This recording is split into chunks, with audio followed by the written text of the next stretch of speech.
जिस तरह हमने कॉन्फ़िग मैप की वैल्यूज़ को कॉन्फ़िग मैप रिसोर्स में डाला और उसके बाद कंटेनर तक पहुंचाया वॉल्यूम्स और इन्वायरमेंटल वेरिएबल की सूरत में, अब हम सीक्रेट बनाएंगे और सीक्रेट रिसोर्स की वैल्यूज़ को हम हमारे कंटेनर तक पहुंचाएंगे। उसके लिए मैं सबसे पहले बनाऊंगा एक सीक्रेट बनाने के लिए भी मेरे पास 3 ऑप्शंस मौजूद हैं। पहला ऑप्शन मैं फ्रॉम लिटरल से बना लूँ, दूसरा ऑप्शन मैं फ्रॉम फाइल से बनाऊँ, तीसरा ऑप्शन फ्रॉम env फाइल्स है, जैसा कि हमारे पास कॉन्फ़िगरेशन मैप में मौजूद था। आइए हम एक सिंपल सा सीक्रेट बनाते हैं। उसके लिए कमांड लिखेंगे kubectl create secret generic.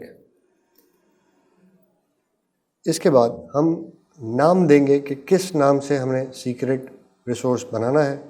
For example my first secret के नाम से मैंने एक रिसोर्स बनाया। उसके बाद from literal is equals to, let's say हम यूज़र नेम दे देते हैं इज इक्वल्स टू आमिर पिंगर। From literal API is equals to test.db.aws.com। ये एक फर्जी वैल्यूज़ है, आप चाहें कुछ और लिख लें, आप चाहें यही लिखें।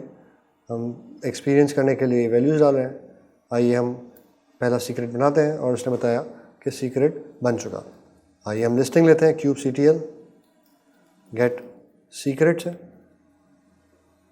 आप देख सकते हैं कि हमारे पास 2 सीक्रेट है।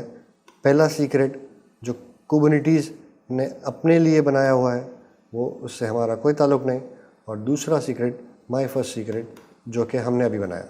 आइए इसकी इनसाइट चेक करते हैं। आप इसमें यहाँ पे देख भी सकते हैं कि डेटा के अंदर वो 2 वैल्यूज़ की निशानदेही कर रहा है, क्योंकि हमने ऊपर अगर आप देख सकें तो यूज़र नेम और API 2 कीज़ और उनकी वैल्यूज़ हमने ऐड की हैं। आइए हम kubectl डिस्क्राइब की कमांड यूज़ करते हैं सीक्रेट पे।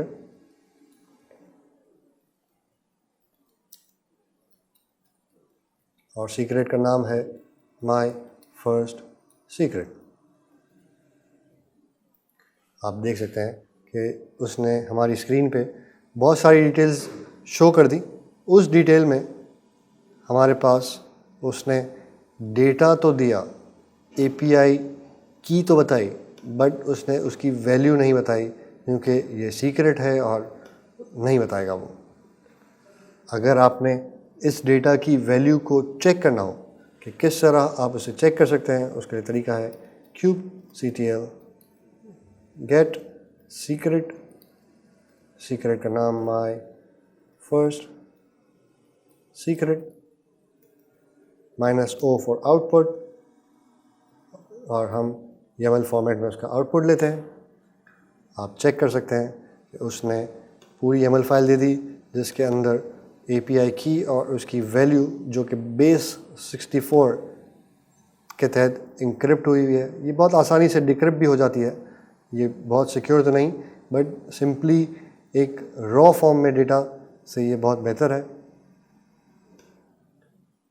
उसके बाद अगर आप चाहें कि कोई भी वैल्यू को आप कन्वर्ट करके देखें कि उसकी वैल्यू एक्चुअल क्या है, तो आप देख सकते हैं।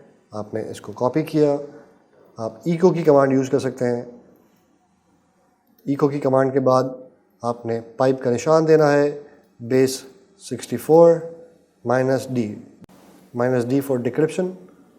आपने डिक्रिप्ट किया तो आपको उसने test.db.aws.com बता दिया।